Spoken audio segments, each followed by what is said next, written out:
Ladies and gentlemen, welcome to Berlin. Welcome to the 14th Internet Governance Forum. Welcome to Day Zero. And welcome to the book launch towards the global framework on cyber peace and digital cooperation and agenda for the 2020s.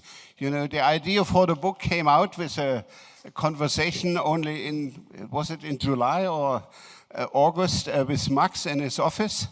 And so we said we have to do something and to produce something for the IGF. And we had on the table the report from the high-level panel on digital cooperation, which was convened by the Secretary General of the United Nations.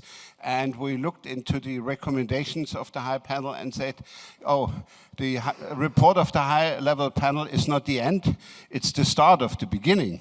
So, and we said, okay, you know, if this is the start of the beginning, then we should feed the flow which comes out, you know, from this book, which probably constitutes the basis for discussions in the next decade, in the 2020s. And we also concluded in the internet, you know, there is no silver bullet. There is no simple solution or one size fits all. You can get different perspectives.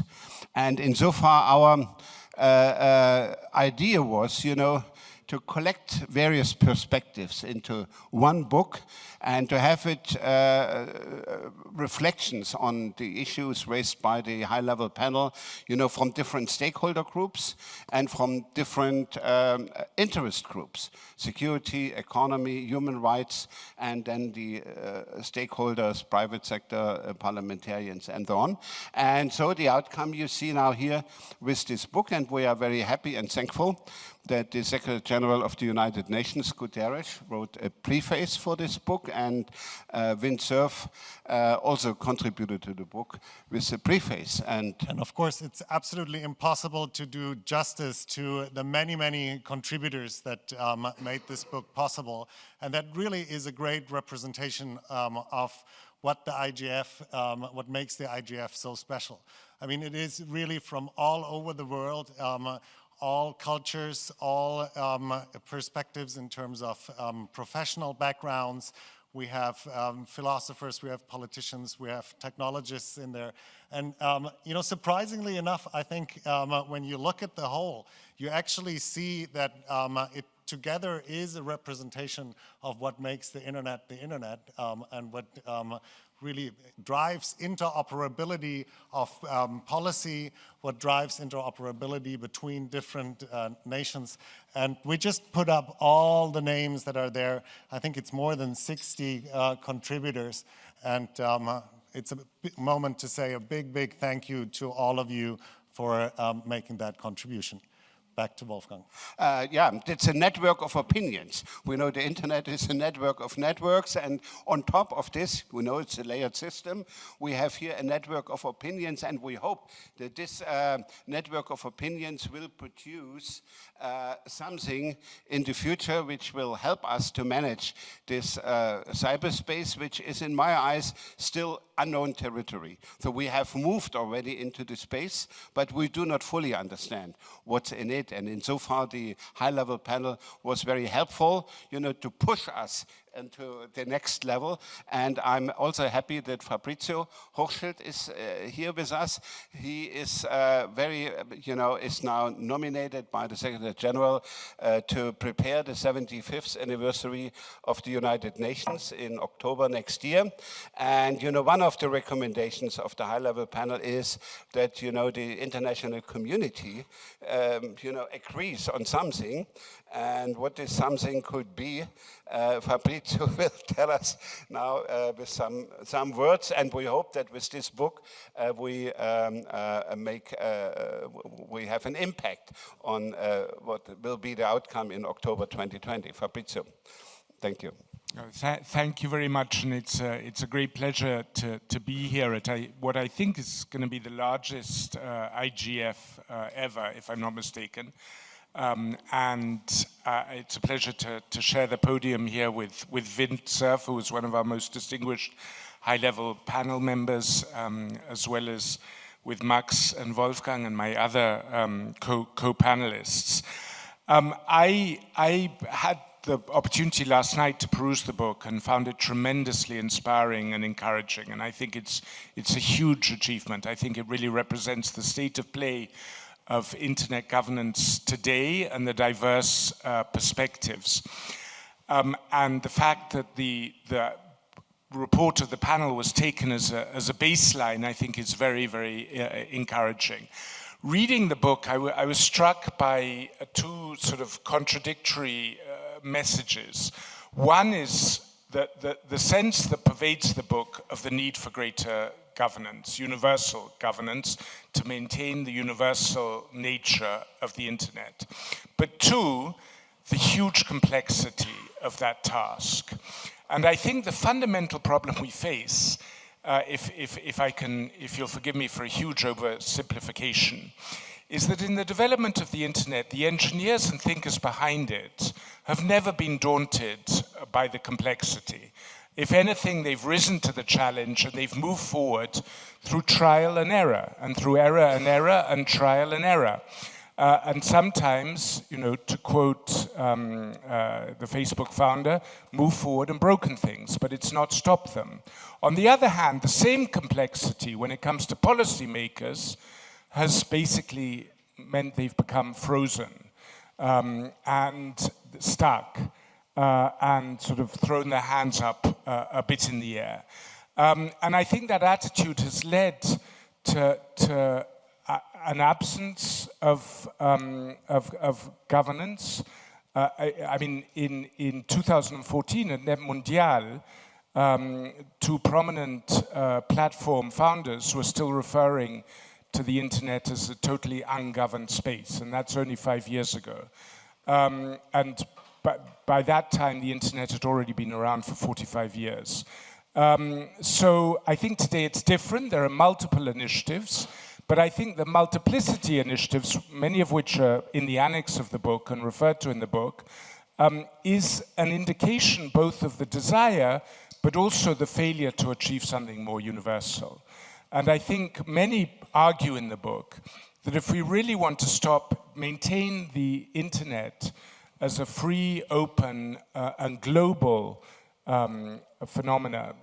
achievement, having universal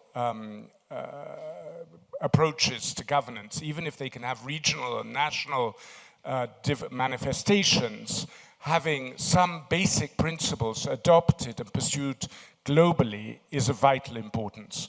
And that, I think, is the added value of the United Nations. And that is where the United Nations can help as the only truly universal institution. But of course, as the high-level panel makes clear, multilateralism has to be complemented by a multi-stakeholder approach. And we need not just universality in terms of all governments, but also universality in terms of bringing in the business community and bringing in civil society. And that, I think, is the challenge. There's no easy formula for it. But I think that the reflections in the book are a very good starting point. And we will do our utmost as part of the UN 75 effort and building on what comes out of this IGF, building on what comes out of the panel, building out of the many contributions in this book to work towards the articulation of some universal principles. And we'll see how far we get. But how far we get will also depend very much on the efforts of all stakeholders, and your support will be critical. Thank you. Thank you very much, Fabrizio. And 50 years ago, there was not yet the internet. We had connections among 4 computers, if I remember. Just 2. And then in December, we had 4 computers. It was Santa Barbara, Utah, UCLA, and Stanford. So, and then you jumped in with the idea a couple of years later with the TCP/IP protocol.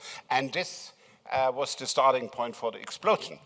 Vint, how do you see it today, and what is your reflection? You have been a member of the high-level panel, you have been also a member of the Global Commission on Stability in Cyberspace, looking into the 2020s. What is your recommendation to the next generation? So thank you very much, Wolfgang, and it's a real pleasure to be part of this book announcement. First of all, I think that we should adopt a Latin phrase to explain what it is we're trying to accomplish. Now, you know that in America, on our money, it says e pluribus unum, which means out of many, one. I think that ours, I don't know the right Latin for this, someone will, our motto should be out of chaos, order. And that's precisely what we're looking for. Think about a kaleidoscope for a moment. If you ever looked in one of those, it is chaotic bits and pieces of colored glass and the like, and yet you see order coming out of that. It's done with mirrors. So it may very well be that there is a mirror trick that we can perform on this chaotic environment we're in to create some order. Second observation I would make about the planet we live on is that when you get far enough away, you don't see any of the boundaries at all. You just see this blue dot. And I think we should keep that in mind, that the internet is something which is like the planet. It's the only net we have, and it's the one we want to keep. It's the one that covers the planet. So from my point of view, as we get closer and closer to the planet, we'll see some of the underlying structure that makes this system collaborative and cooperative and effective. But it's going to take significant effort for us to do that. The last thing I have to say, which is truly ironic, is that in a system which is all about being online and all about being digital, we produced a dead tree. But there's something comforting about the physical reality of the words in this book.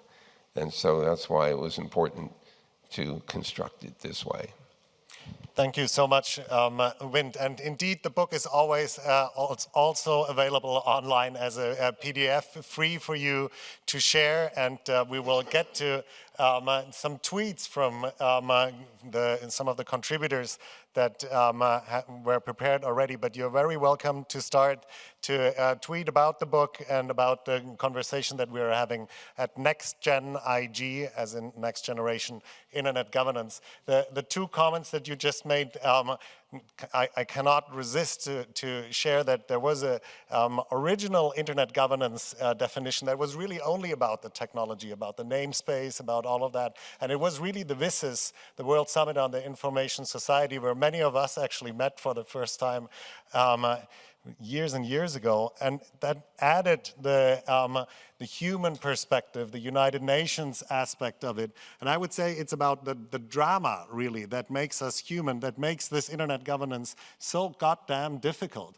Because the technology, as Vint can attest, you can see, is it working, is it not working, once you get the human side involved. And that's in fact why I chose to do my PhD in philosophy rather than continue as a technologist, because those questions are what makes us really enjoy our lives and work together in a good way. It's my pleasure to pass it to Matthias Kettemann, who will share a few words about the editorial of the piece, where Wolfgang, Matthias, and I were trying to get the conversation started about the next steps. Absolutely. So thank you very much for coming here. And Vince, on your Latin question, I've had the honor to study Latin for 6 years. So it would be ordo ex chaos, so order out of chaos, or ex chaos ordo. You could have it both ways, just like with internet governance, You can approach the same issue from so many different perspectives. And as Max mentioned, it is so important to bring together philosophy, law, actually any approach that brings normativity to it. Because through normativity, we can develop a global society. And there's no bigger issue facing global society today than to sustainably develop. And the internet has a huge role to play in that. We, in our thoughts on the high-level report, developed on some of the issues mentioned there. We've identified 4 key areas which we believe are really important to follow up on.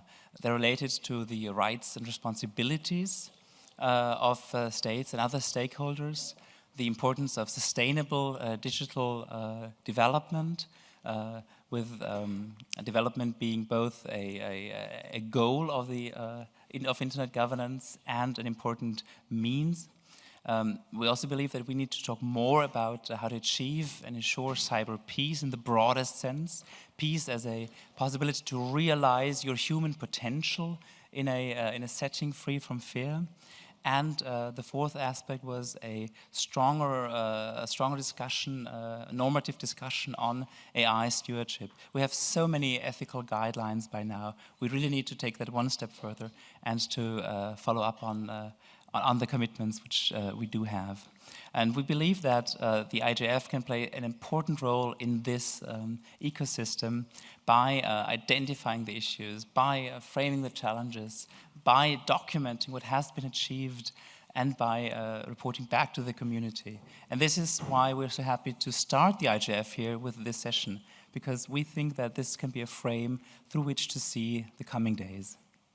Thank you, Matthias. I think those who are used to work in the United Nations context will recognize that this very much matches the three classic baskets of rights, economic development, and security. We added a fourth, and AI is really just an example for the emerging technologies, for how do we steer the new inventions that are being added to the mix. This is just a number of questions that we think help us have that conversation. We are at the very beginning of a long journey, so I don't think we have the answers yet, but if we can agree on the right questions, then we can organize our groups and activities in that space, and we will make the slides and the questions available afterwards too. So, as said, this is a long journey. We think 10 years is about as far as we humans can realistically look forward. And luckily, the United Nations is an organization that thinks in these dimensions. And hence, there are some milestones that I think we can project and look towards.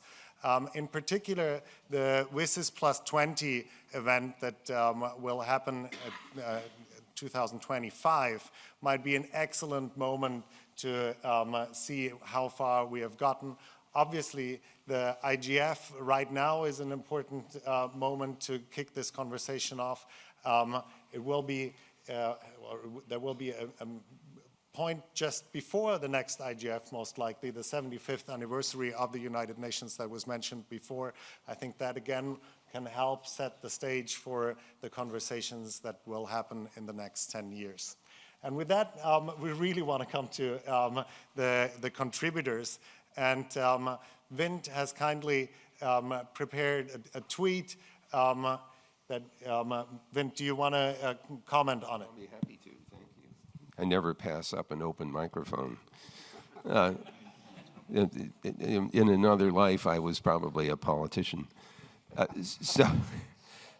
When you think about how complex this environment has become, and as it has become more accessible to the general population, we've been challenged by the fact that this basic infrastructure can both be used and abused, and we're seeing both of those phenomena at the same time. So our big challenge from my point of view is how to impose some kind of safe order on the system without stifling freedom of expression, freedom of access to information, and permissionless innovation. So how do we establish a framework that will work on a global scale that can be implemented in the Westphalian sense among the various nations that are part of the UN system, and at the same time preserve all of the freedoms that we've enjoyed that have allowed the internet to be a tool for rapid advancement of knowledge.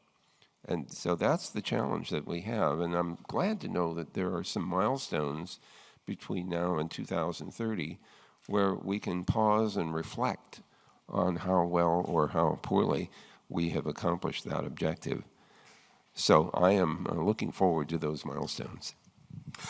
Thank you, Vint. And I encourage, by the way, everybody to tweet and to comment on this. So we want to fill the various baskets with a lot of ideas. And as I said in the opening, the internet has no final solutions. It has different perspectives.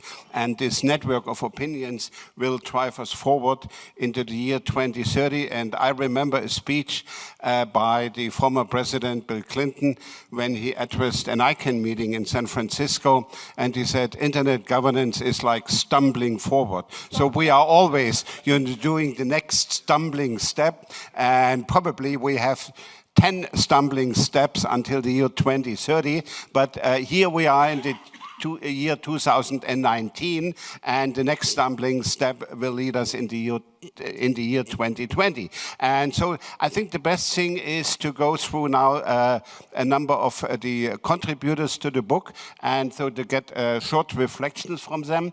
And I start with ladies first, and Henriette on the left side, probably you can just summarize your ideas, in 2 minutes. Thank you, Wolfgang. And thank you for doing this book and forcing people like myself to put my thoughts to paper, which I don't always do. I think, yes, we do need a global framework, but as I said in my chapter, we also need to not assume that all internet governance challenges can be solved by internet governance solutions. Social inequality is at the root of digital exclusion, and we're not going to deal with digital exclusion if we just look at digital inclusion. We need to look at the underlying factors that results in exclusion. And I think equality and the growing income gaps, for example, in many parts of the world, these are challenges that we need to not solve through internet governance, but integrate in our thinking about internet governance. And then I think the idea that, as Fabrizio also pointed out, this relationship between multilateral and multi-stakeholder, we need to engage that in a different way. It has been the subject of political horse trading, competition, tension, and conflict, and we just simply need to move beyond that. And multilateral processes need to be more inclusive and accountable, and multi-stakeholder processes need to be more inclusive and accountable. And then I think finally, what talking about governance and more regulation, I think, yes, we need to look at that. I think as with, we tend to have a short memory. But look at other major industries, like the extractive industry, for example, that started in the 19th century, maybe even 18th century, caused massive destruction in many parts of the world, but it also brought massive innovation and positive changes. But business models that were based on cheap labor, for example, I come from South Africa, the mining industry was developed on expropriating land so that people were forced to work in the mines. That model was fundamentally problematic and needed to be changed. And I think we need to also be open to confronting where business models that were innovative and exciting 10 years ago and that brought human rights advantages 10 years ago might need to be re-examined now from the perspective of the potential harm. And I think we need to be very careful about not regulating users. Humans do bad things. Humans do good things. We're not going to stop the internet from having harmful impacts by regulating the users. What we need to do is try and create a fair, level playing ground with some common principles. And just to say what the challenges are there, I think regulating internet companies is very challenging, partly because they are also internet champions. So that conversation about how to regulate those business models, which are also the business models that have produced the innovation that brought us together, that's particularly challenging. It's not going to be an easy conversation. And then I think what makes that even more challenging is that trusting governments to do that is very difficult at this point in time when so many governments shut down the internet, when there's an election, when they think students are cheating on their exams. So I'm making that point because, yes, I agree with what was said about more governance, as Fabrizio pointed out, but we need to have that context of trust and confidence and the accountability and commitment to promoting and protecting human rights of those processes if we're going to let that happen and be part of that happening. If I may point out, thank you, Andrea, that's wonderful. There's a contribution by Jonathan Zittrain in the book, and he points out exactly what you just described, that originally there was a framework of rights that was approached on the internet, and now in a new phase, it's a framework of harms, and I think it's a very astute observation.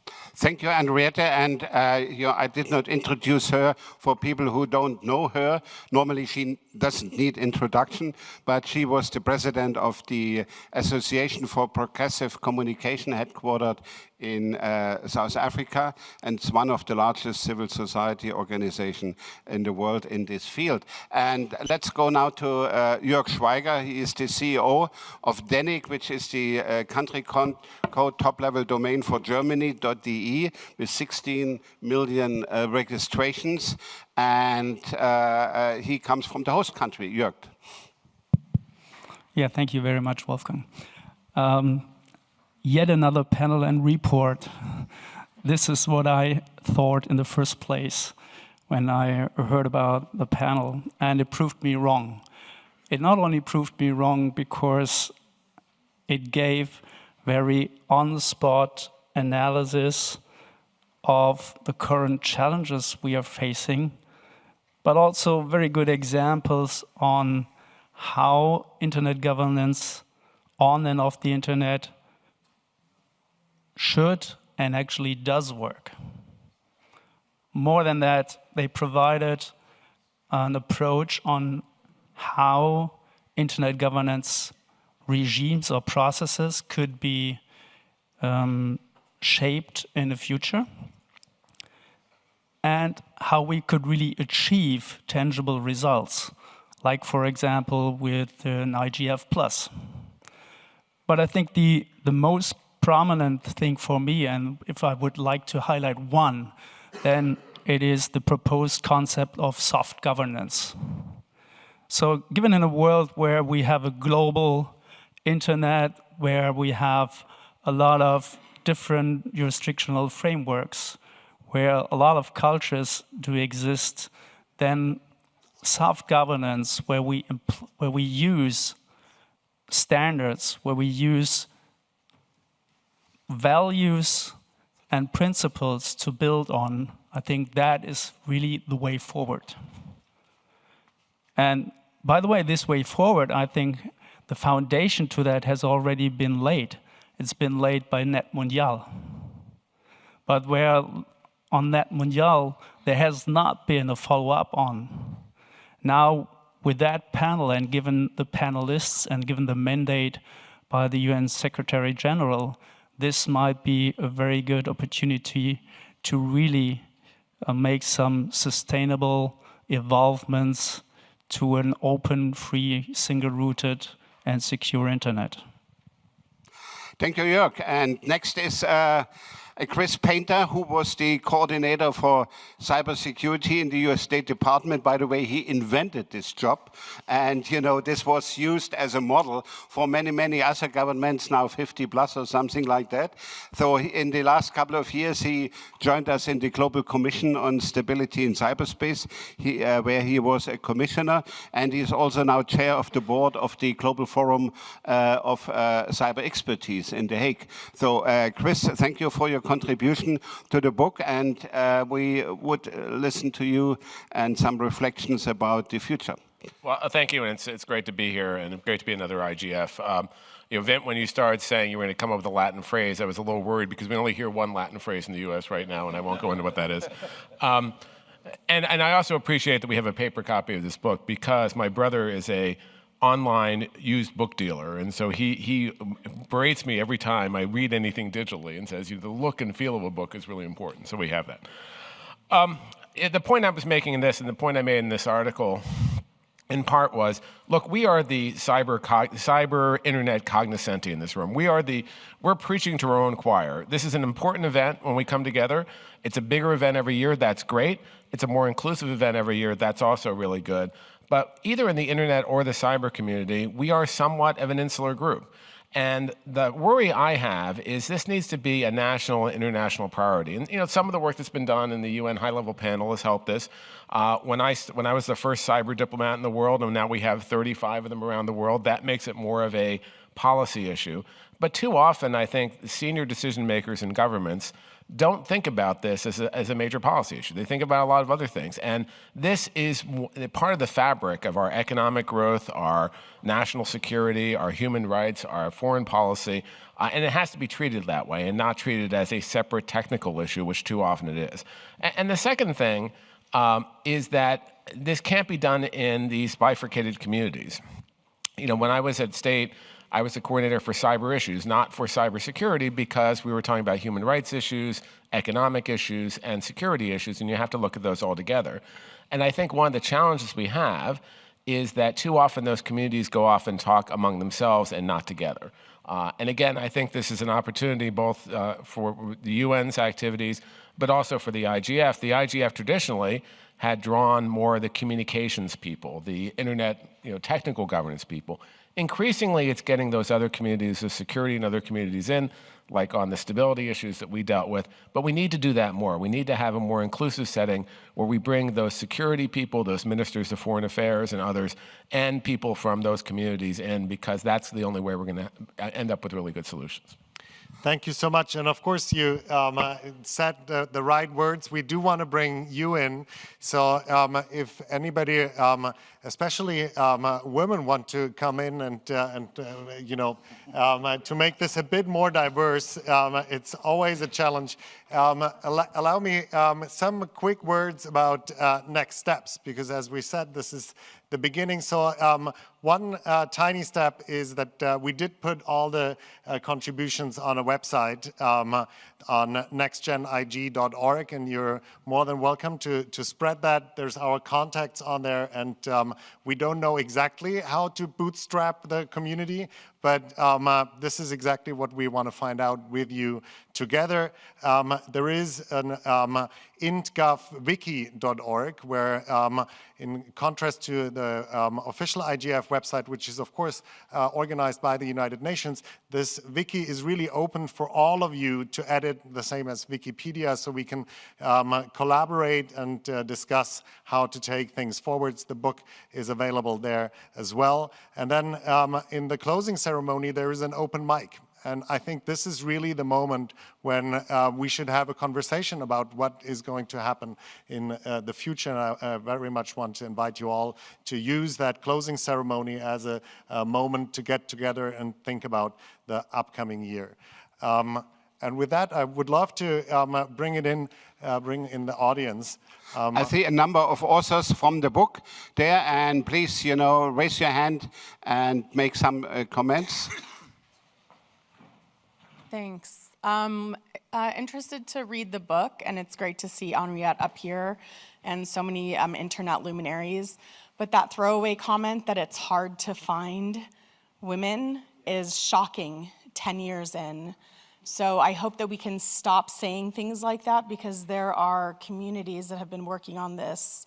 Many of the people up there, Chris, Henriette, know tons of women from a variety of backgrounds that could be helpful to this. And I think if we're talking about, I think the multi-stakeholder dimension is very important. It's now its own ism, but we have to be thinking about that along all of these different verticals, not just different stakeholder groups, but gender, identity, race, ethnicity, language, all of this. And I know that many of the people up there think about this, but it's so disappointing to be in 2019 at a panel like this with all white men, except for Henriette. I'm sorry. If I just to comment on that, the book itself, if you read the contributions, it's much more diverse. Physical presence here is, of course, unfortunately, it was an invitation. Exactly. Those were the invited people who everybody. responded. I just want to jump in as a male ally on this. I mean, I just walked in the room and I was like, no, there's no excuse for this today. There's no excuse for it ever. But like to have, when you talk about next generation IG, and I'm a contributor to this book, to walk in the room and have you know, like 8 white 40 or 50-year-old men.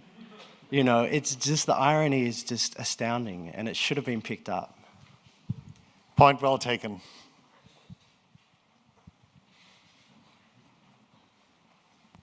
Hello, Antoine. I'm with Mission Publique. So you've been talking about trust and inclusion and the 2030s, and I'm a bit wondering. You are talking about all communities. One is missing, and these are the citizens. So the 7 billion people that are using internet, and I'm talking here in confidence because I know that many of you in this room are working on exactly that with us. So my question is, where are the citizens in that process and how to engage them in that discussion? Because at the end, if we want to build trust, and if we want to build the next generation internet, we need the people around the world and the people that are not connected. And that is my question. But we have some answer already with you working on including ordinary citizens too. And this is Antoine Wersch from Mission Publique, who is indeed organizing citizen participation and deliberation workshops around the world. We kind of took the traditional view because it's difficult to have a lot of people speak in a book. We can try next time. This time we had civil society contributors from a variety of spaces. Anybody else wants to come in? I think then we might be just in time to close a little early, but Wolfgang, Matthias, do you want to say some final words? Henriette, do you want to come in? Yeah. Firstly, absolutely, Courtney, and with all respect to the, and I know it wasn't intentional, but I think it's even more important to make these panels diverse, but I think what is really important is not to assume that it's hard to achieve diversity. I think there's a tendency to do that, and that tendency in a way for me is even more concerning than having lack of diversity, because the diversity is there. One just needs to be open to it. To respond to the citizen participation question, I think it's an interesting question, because I think one of the challenges that we have in the world of internet governance, I see Bertrand and Paul here from the Internet Jurisdiction Project, is how to be innovative, how to take on board the fact that the internet is global and cross-border, and respect that and build on that, while at the same time strengthening rule of law, using and reinforcing existing international human rights standards, for example, in existing understandings, normativity, to use your term, about accountability and good governance and transparency. So I think citizen participation is very important, but I would say it should be approached in a way that strengthens participation also at the ground level, at local, at village level, government, local government level, national government level, at the relationship between companies and consumers, between citizens and states at the national level. I think what we can do with this global citizenship that we have through the internet is find ways of advocating for more accountable, inclusive governance at other levels. I don't think we can just citizen participate in the governance of the internet, but we can use our citizen participation in the internet to strengthen governance and accountability and participation of people in decisions that affect them at all levels. Thank you, Henriette. And if we talk about the next generation internet, we're talking also about the next generation of leaders. You know, I have heard the message from the audience.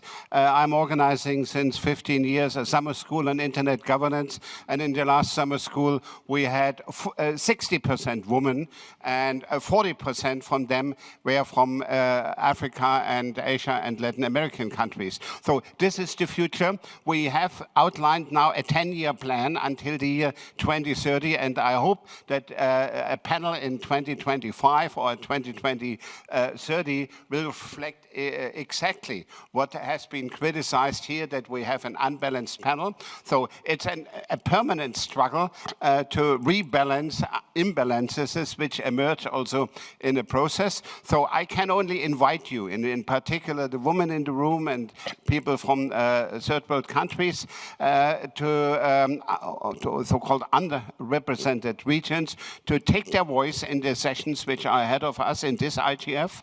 As Max has said, you know, there is a great opportunity in the closing session to say what you want that is on the agenda for the 2020s, and probably the book can serve as a source of inspiration. So take this not as the final answer, take this as an inspiration. So, and to move forward, it's in your hands, and you are the next generation who have to make the internet better. It's good, but it can be better.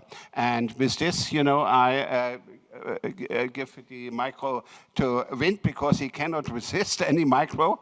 And all good are three things, and for the third time, the closing remarks should be coming from you. Well, thank you very much for that opportunity and honor. I want to draw attention to Bertrand de la Chapelle, who's in the audience here, who's been running the Internet and Jurisdiction program for quite some time now.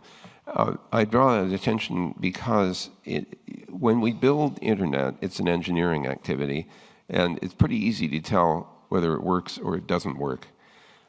But when we start talking about governance, it's a much more complicated thing.